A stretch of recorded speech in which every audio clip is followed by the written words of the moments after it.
Hello students, आज हम पढ़ेंगे चंद्रशेखर वेंकट रमन के बारे में। Part 16, page number 113। Chandrashekhar Venkat Raman कौन थे? क्या आपको पता है? नहीं पता ना? आज हम उन्हीं के बारे में पढ़ेंगे। उनका जन्म कब हुआ था, उनकी मृत्यु कब हुई थी और उन्होंने ऐसी कौन सी खोज की थी जिसके लिए उन्हें नोबेल पुरस्कार से सम्मानित किया गया था। आइए पढ़ते हैं आज उनके बारे में। Chandrashekhar Venkat Raman, part 16। Put your finger on first line. Chandrashekhar Venkat Raman का जन्म 7 नवंबर 1888 को तमिलनाडु के तिरुचिरापल्ली जिले के अध्यनपेटे गांव में हुआ था। उनके पिता चंद्रशेखर अय्यर थे। माँ का नाम पार्वती अय्यर था। वह एक गृहिणी थी। रमन बचपन से ही पढ़ाई में सर्वश्रेष्ठ थे। कक्षा में उनके द्वारा पूछे गए प्रश्नों पर अध्यापक चकित रह जाते थे। 1930 में उन्हें नोबेल पुरस्कार से सम्मानित किया गया। नोबेल पुरस्कार पाने वाले रमन पहले भारतीय एवं पहले एशियाई वैज्ञानिक थे। सबसे पहले थे ना। विद्यार्थी जीवन से ही रमन अत्यधिक जिज्ञासु प्रवृत्ति के थे। जिज्ञासु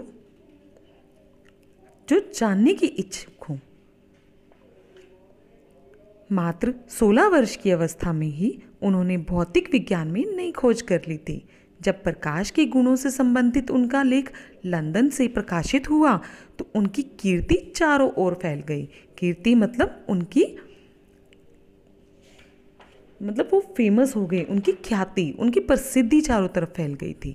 सन 1921 में रमन को शिकागो में हुई विश्वविद्यालय कॉन्फ्रेंस में कलकत्ता विश्वविद्यालय के प्रतिनिधि के रूप में भेजा गया था। कॉन्फ्रेंस से लौटते समय रमन का ध्यान समुद्र के पानी की ओर गया। उन्होंने प्रिज्म से झांक कर देखा तो पाया कि समुद्र का रंग आकाश के प्रभाव से नीला नहीं है, अपितु पानी के भीतर से नीलिमा झलकती है। क्या झलकती है? नीलिमा। वहाँ से लौटकर रमन ने प्रकाश के प्रभावों पर विचार करना शुरू कर दिया। निरंतर अनुसंधान करके उन्होंने इस बात को सिद्ध कर दिया कि अलग अलग माध्यमों से गुजरने पर प्रकाश की किरणों का रूप बदल जाता है। नेचर पत्रिका में प्रकाश के प्रभाव पर छपे लेख से दुनिया भर में इस खोज की धूम मच गई थी। इसके लिए उन्हें 1930 में विश्व के सर्वोच्च सम्मान नोबेल पुरस्कार से सम्मानित किया गया। प्रकाश प्रभाव को रमन प्रभाव के नाम से भी जाना जाता है। कब उनको नोबेल पुरस्कार से सम्मानित किया गया था? सन 1930 में। रमन को भारतीय होने का गर्व था। उन्होंने नवीनतम खोजों के लिए भारत के युवा वैज्ञानिकों को प्रेरित करने और उनका मार्गदर्शन करने में महत्वपूर्ण योगदान दिया। सन 1954 में उन्हें भारत रत्न की उपाधि से सम्मानित किया गया। भारत रत्न कब दिया गया था? 1954 में। भारतीय युवा वैज्ञानिकों के प्रेरणा स्रोत रमन 21 नवंबर 1970 को दुनिया को अलविदा कहकर सदा के लिए अमर हो गए थे। उनकी मृत्यु कब हुई थी?